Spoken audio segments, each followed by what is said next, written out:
with knowledge and interesting scoops and stuff, but there's a couple little tidbits in there that were kind of cool. Couple of tidbits in there that were kind of cool. All right. Now, as of 2 days ago, Cosmic Circus, the Cosmic Circus dropped an article about Spider-Man Brand New Day, written by Alex Perez, who is now back to work. Let us dive into this one. Put on your cap. And let's go. Over the past few months, pretty much all Spider-Man fans have been scrapping for any bit of news, rumors, or leads that could point, at the very least, the general direction of where the film is going to go. That's no shit. There's been so many fucking conflicting rumors about this movie. It's like nobody outside of Marvel knows what the fuck this movie is, and I'm seriously starting to wonder if people inside Marvel know what the fuck this movie is. Anyway, here's what we currently know about the upcoming installment of the Spider-Man films. Directed by MCU director alumni Destin Daniel Cretton, Spider-Man Brand New Day features the long-anticipated return of Tom Holland as Peter Parker Spider-Man in a role we haven't seen him in since his last Spidey outing, Spider-Man No Way Home. Also confirmed to return is his longtime co-star and current fiancée Zendaya as MJ Watson, and joining the cast is Sadie Sink and Lisa Colon-Zayas in undisclosed roles. Now, we heard about Sadie Sink a while ago. This Lisa Colon-Zayas lady, she's a very recent development. I think we may have talked about this on Saturday, but it came out. Did we talk about it on Saturday? I don't remember. Anyway, so her casting come out. She's Puerto Rican. She's kind of middle-aged-ish. So as soon as that casting news popped up, everyone was like, oh, could that be Miles' mom? Are we getting Miles in Spider-Man 4? Are they going to introduce Miles? Are they going to mention Miles? What the fuck's going on? Are Miles? Well, let me tell you. I would be extremely surprised if that was Miles Morales' mom. I would be extremely surprised if we even sniffed a hint of Miles Morales in Spider-Man 4. For a couple reasons. One, this might not be the bigger reason, but it's the first one I thought of. Sony's just not that fucking cool. They're annoyingly stupid and greedy. So I just don't think they do it on general principle because they're just that fucking dumb. Number two, they haven't even finished Beyond the Spider-Verse yet. Both of those are coming out next year. Beyond the Spider-Verse and Spider-Man 4. I don't see Sony allowing Miles Morales in live action before Beyond the Spider-Verse comes out. Matter of fact, I think someone from Sony has said there will be no live action Miles until after the Spider-Verse trilogy is out. So, I think Miss Colon-Zayas is probably going to be like a college professor or something along those lines.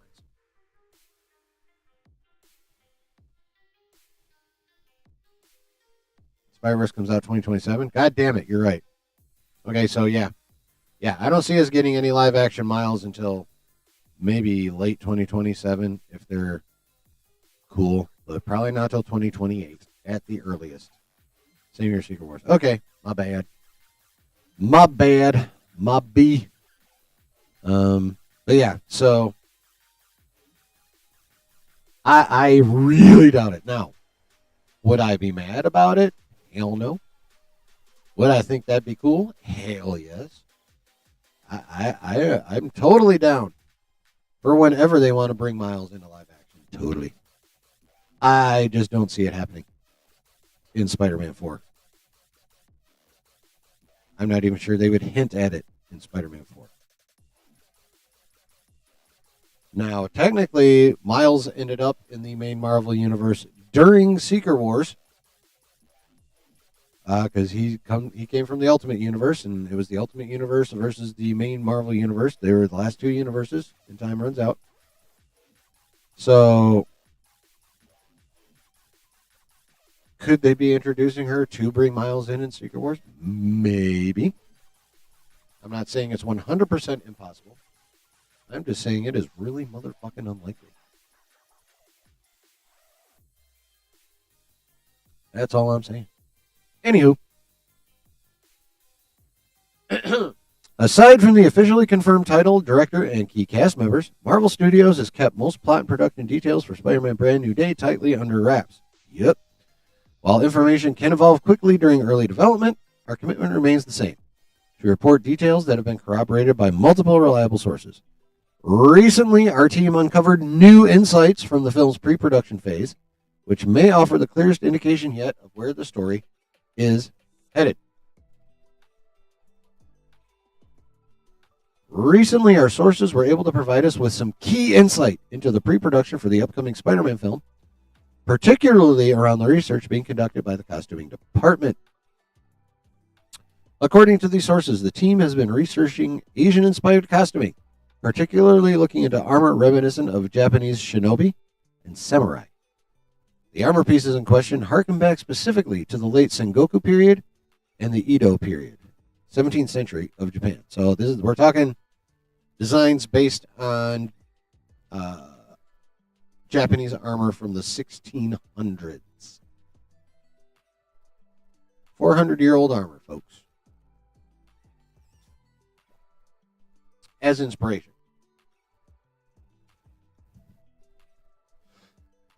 The images below are representative excuse me, of the research done for the costumes in question, specifically the samurai armor, the Hashigane headband, and Kote, the samurai arm bracers. They are not official images for the film. Oh, you can't even see the shit. My bad. There we go. So, there's the samurai armor. We got the Hachigane and the Kote. Again, not official images for the film, just examples. Okay, so this is what Tom Cruise wore in The Last Samurai. That's just a headband on a stand. And this is done by somebody on Etsy. All right. In addition to that research on Japanese samurai and shinobi, we have also received word of research into the look of a character described to us as a dark, mysterious female character. Probably the female villain that's been rumored for a minute, I would guess. This character also has a Japanese-inspired look. The main detail of the outfit involves a black kimono-style vest. However, the design is also modernized, featuring modern aesthetics that look like something out of a cyberpunk fashion show. Lots of use of techwear and unconventional belt designs. The best way to picture it, according to one source, would be to visualize Obi-Wan Kenobi's costume from Star Wars Revenge of the Sith from the belt portion up. However, it's all black, and there are alternating designs between sleeveless and with sleeves. Meanwhile, the bottom portion has techwear pants and a futuristic design. Excuse me. It sounds like a Star Wars, or it looks like a Star Wars character, says one source. Interesting comparison, I must say. What's more interesting is that this character carries a katana with her.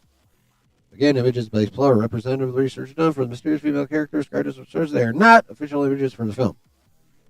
Okay, so we're talking about the kimono vest. This pseudo Star Wars looking shit right here, which really does look a lot like what Anakin was wearing. And then the cyberpunk techie pants. And of course, katana.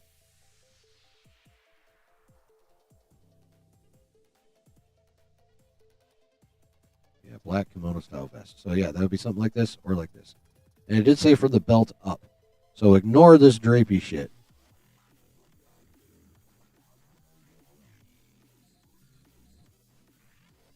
No, it's not going to line up the way I wanted to. Motherfucker. Okay. Anywho.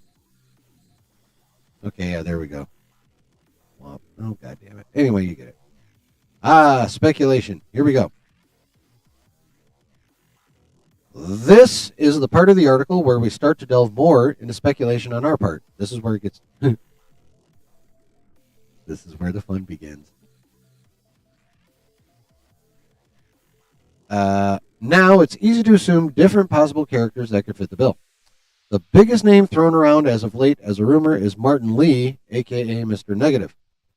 However, the main rumor appears to be that one of the main villains will be a female, quite possibly the character being researched by the costume department. Looking back into Marvel Comics history, very few characters come to mind when it comes to characters that could fit the description. Which then got me thinking. Maybe this character could be another Mandarin-esque situation where the comic book origins for a character were not a factor, but rather it's a new adaptation of a character altogether. Well, how they treated the Mandarin in Iron Man 3 did not go over well. Oh, you're good, Brennan. I'm just glad you're here. You out, Spicy Dan? All right, man. Have a good night. Thanks for hanging, my guy. Appreciate you. We're probably not going to be here too much longer after this article. Anyway. But yeah, so the Shang-Chi Mandarin, much more better. Iron Man 3 Mandarin, fucking lame. So I don't know if that's the best idea. All right. And who better to create a new adaptation than the man who put together one of the most original Marvel movie adaptations to date, Destin Daniel Cretton. Yeah, but his Mandarin was much closer to the comic Mandarin than Iron Man 3's. Okay? Let's not forget that, bro. With that in mind, I'd like to make a conjecture with other information I've heard from other sources. I'll try and paint a picture of what we could be seeing for Spider-Man Brand New Day. And that would involve adapting the comic event Spider Island. Before you comic book readers nail me to the cross for heresy, hear me out. I'm not saying they should adapt the comic one-to-one, but rather use elements from it to create an entirely new and original story. We know that there's a Secret Wars tie-in event called Spider Island, in which the events of Earth 616 happened as they should have, until a supervillain by the name of the Spider Queen succeeded in infecting New York with a spider virus, thereby granting millions of its citizens with spider-like powers. How fun. Is this supposed to be the Spider Queen? This chick right here? Interesting. Now, in Chinese mythology, there are these creatures known as the Yao Guai, which are essentially the supernatural mythological creatures from Chinese folklore. And there is a good portion of this mythology relating to these spiders who, over time, grew large in size and were eventually able to take the form of a young maiden before killing their prey when they became this monster-sized spider-like creature. These Yao Guai have actually been recently adapted in the popular hit video game Black Myth Wukong. Interesting. Now, in Marvel Comics, the Spider Queen character could also transform herself into a monster-sized creature. So possibly, Destin Daniel Cretton could be looking at this character to put his own spin on it. Spin, spiders, spin, webs, spin. And adapt it for the film. But that's not the main reason why they could adapt this story for Spider-Man Brand New Day. The main reason involves something far more interesting. Ooh.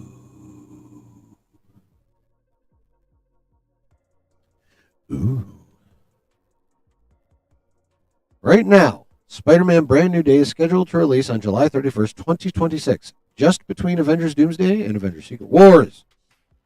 One of the main arguing points between fans has been whether the film should be street level and tie into the events of Daredevil Born Again or go full multiverse bonanza again. But who's to say they can't be both? The Spider-Man storyline could actually be an excellent mold for Spider-Man Brand New Day, because given its positioning on the Marvel Studios release timeline, it could literally be the one storyline that could bridge the street level story and the multiverse together. Gizmo's a Mowgli. He is so cute, though. I love the Gizmo. Anyway. All right. It could literally be the one. Okay, bridge street level story and multiverse together. Okay. Think about it. The story begins in a universe where everything literally happens the same way as it did on Earth 616 until one specific event. What if Marvel did something similar, but we as an audience don't realize it until the very end when something is very wrong in that universe? You can have a street-level Spider-Man film play out throughout the vast majority of the story, establish where Peter has been since the events of No Way Home, and you can have him take on different street-level villains like Scorpion, Shocker, etc., all leading into the confrontation with the Spider Queen. Yeah, I don't think any of that's going to happen. But it isn't until the very end when the audience learns, along with Peter, that the entire movie was set in another universe, one established after the events of Avengers Doomsday, a universe known as Battleworld. This gives the street-level fans what they want with a grounded Spider-Man story that allows them to enjoy Spider-Man in his prime, while giving just that right amount of touch of multiverse to push the character in the right direction for his upcoming confrontation in Avengers Secret Wars. By having this scenario, you can also make it far simpler to explain the absence of key New York-based heroes, since they'll be off handling the events of Doomsday. Not only that, but you can also use it to justify having characters seemingly return, like Zendaya's MJ and Jacob Batalon's Ned Leeds. I'm pretty sure Jacob Batalon's also been confirmed for Spider-Man 4 at this point. So,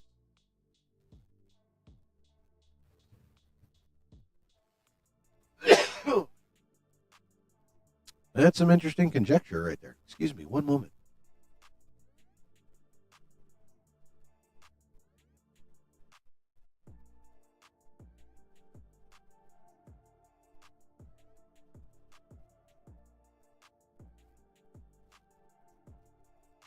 Now,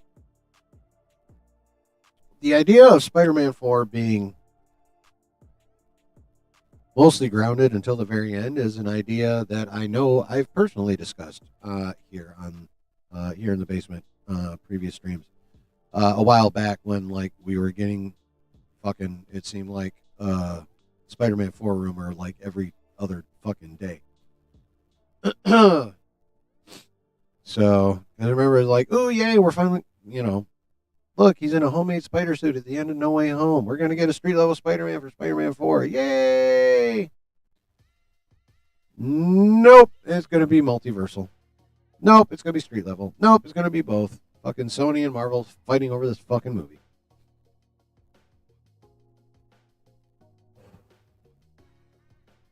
And so I thought, and I guarantee I'm not the only one, that probably the best way to make everybody happy, more so Feige, because he wanted the grounded one, and Sony, of course, is like, but No Way Home, multiverse.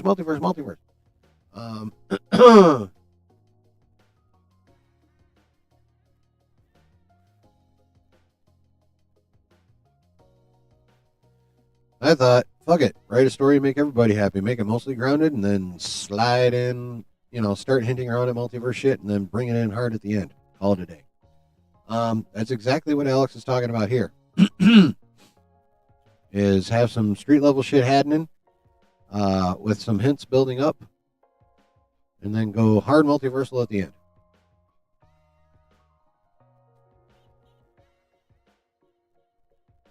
I think it's a really good idea. I think the idea of Spider Island is interesting. I guess that's pretty much relating to Manhattan, since he said this year, at least the virus in New York. And we all know Manhattan's an island, and pretty much everything happens on fucking Manhattan. So, I'm guessing Spider Island was Manhattan Island in the comic. Now, I don't think if they're going to use Spider Island for inspiration, that they shouldn't do anything close to a one-to-one. I don't know how well the general audience would enjoy, like just a bunch of randos popping up with spider powers. It could be fun, but it could also be lame as shit. But, I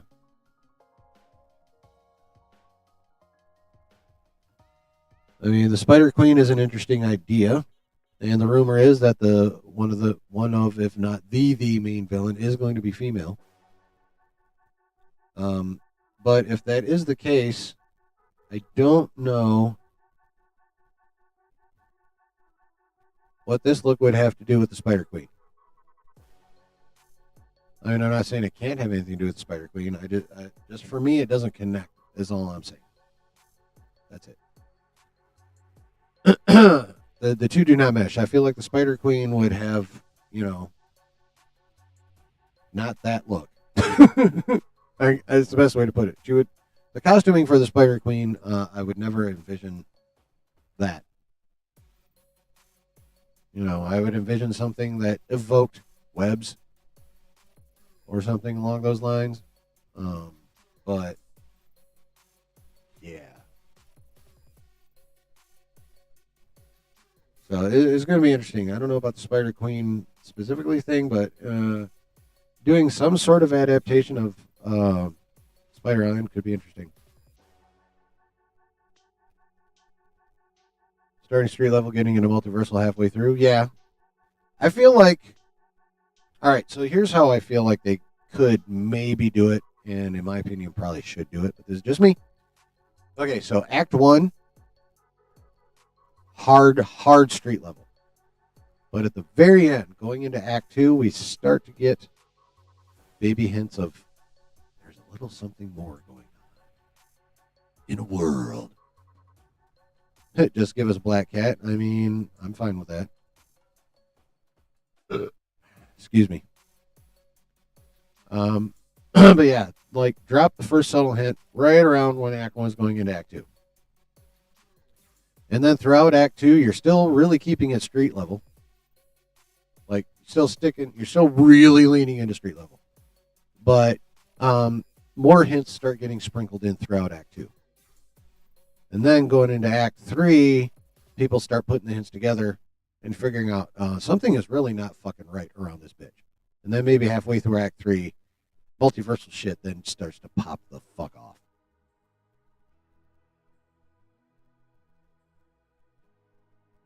I think that would be a good way to do it. I think that's the way they probably... Something similar to that's the way they should do it. Now, what the MacGuffin and or the hints would be... Don't ask me details. I'm just giving an outline.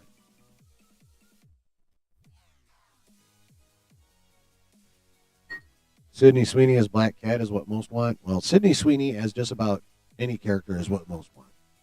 I mean, let's be real. People just want to see Sydney Sweeney in tight clothing that is, also low cut in front.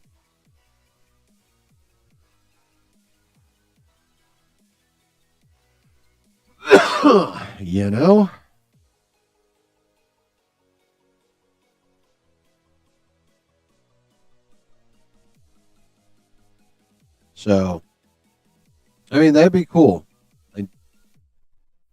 I only wonder,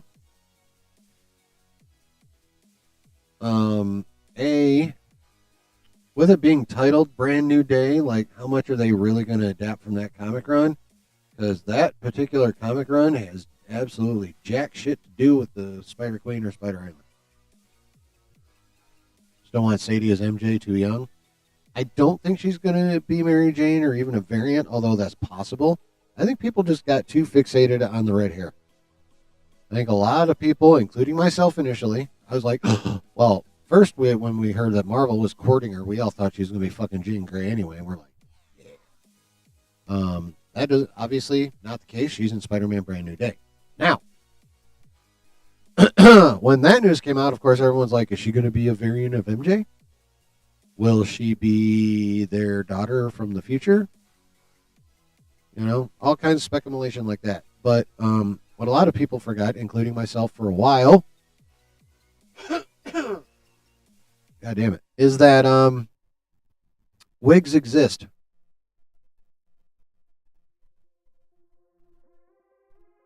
Yeah, or Gwen. But yeah, wigs exist. Sadie Sink does not have to stay a fucking redhead for to be in a movie. She's not stuck only playing redheads. So, just because she's in Spider-Man 4 doesn't necessarily mean, even though she's a natural ginger, doesn't mean that she necessarily is going to have anything to do with Mary Jane Watson. I mean, she could, considering Zendaya's MJ is not Mary Jane. I don't even fucking remember. So it is possible that she is going to be a variant of MJ, like Mary Jane MJ, with the red hair shit. But that's not a guarantee, because wigs.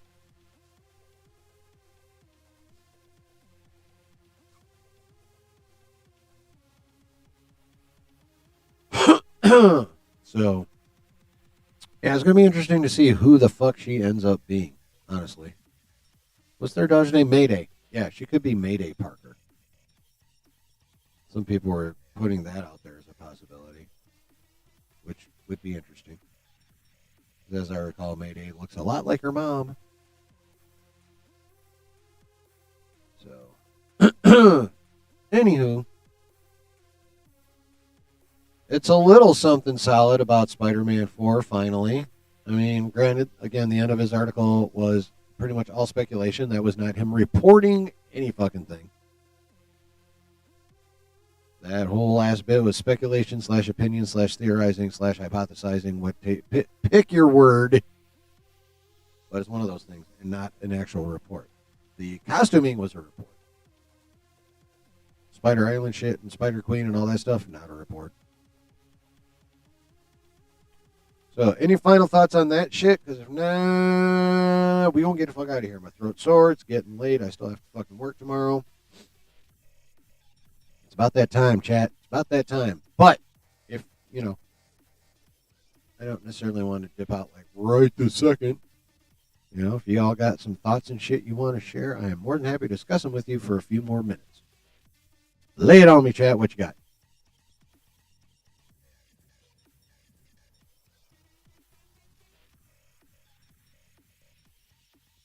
Lay it on me. Lay it on me. Lay it on me, chat. Lay it on me, chat. Ooh, yeah. Can play some Resident Evil 4. Ooh. Nice. Very nice. Very nice. All right.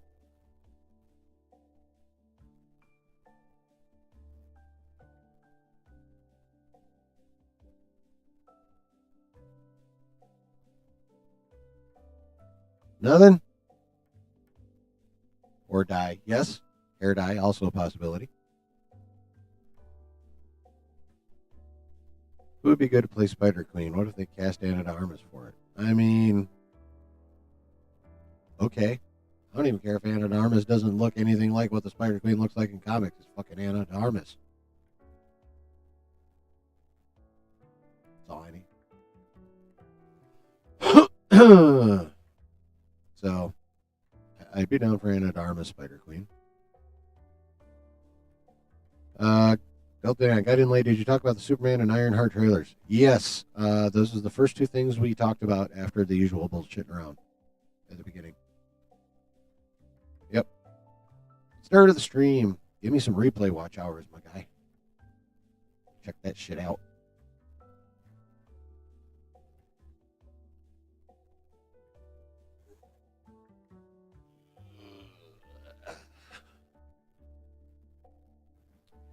Yes, sir. TLDR on the Ironheart and Superman trailers. Ironheart trailer. Decent. No wow factor. Didn't do anything to be like, oh, fuck, I really do need to watch this show. But it also was not crappy. The visuals were pretty decent. There was nothing cringe in there. At least not to me. So, okay trailer. Generated zero increase in my in a positive way in my feelings about the show, but also did not increase my negative feelings, any negative feelings I had about the show. There was the trailer, and there comes the show. And just as a reminder, last little bit, they are dropping the show 3 episodes at a time for 2 weeks, June 24th, July 1st. All done. So between that and the fact they dropped the trailer the same day, and it's not like it was a mystery that this was happening today, the same day as the Superman trailer.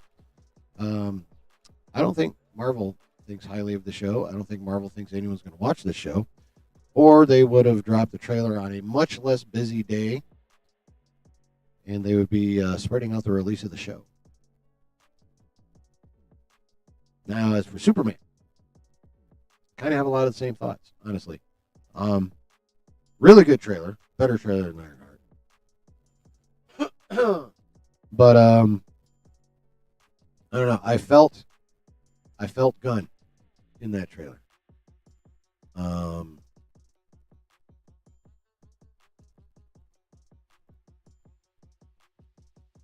But overall, really damn good trailer. I'm just concerned if I felt Gunn in, like, if the gun was not very subtle in that trailer, how unsubtle will it be throughout the rest of the movie? I'm concerned about that. At the beginning of the trailer, when Lois is interviewing Clark as Superman, when she's talking about how he's under a lot of fire. Oh, thank you, Delta Dan. First thing that popped in my mind was that hashtag super shit rumor. Like, she could have just been talking about, like, you know, from journalistic outlets. He's under a lot of fire. But let's face it, James Gunn is James Gunn. The fire he's talking about could also be on social media. And the hashtag super shit thing could be fucking real. And I will hate it. Because trolling the trolls never works in your favor. See She-Hulk. Rate them. Okay. Out of 10. I would give the Ironheart trailer 6. I would give the Superman trailer an 8.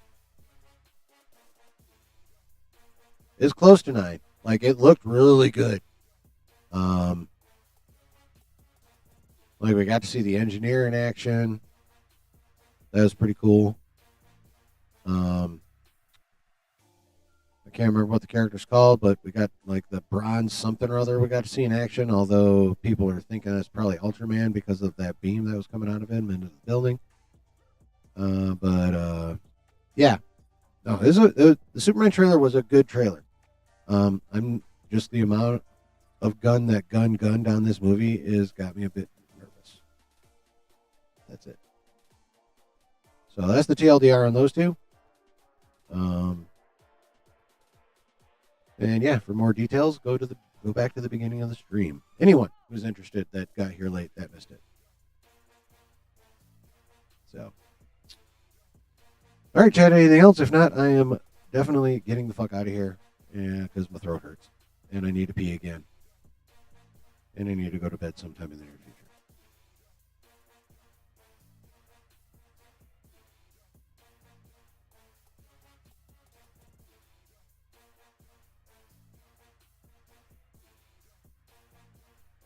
Anything else? Anything else?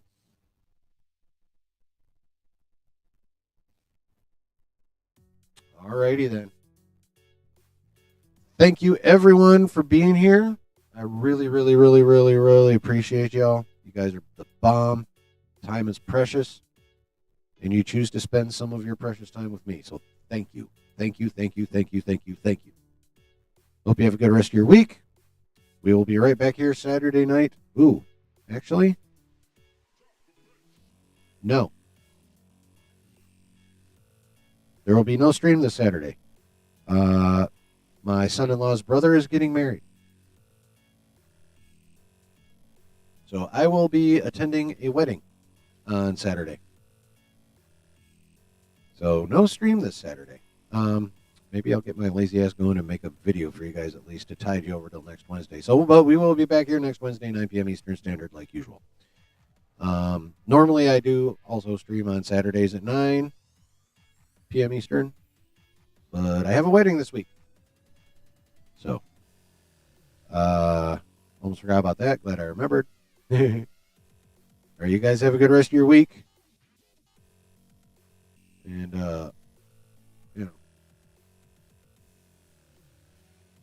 yeah, that's about it. Have a good rest of your week. We'll see you next Wednesday. Much love, everybody. Peace.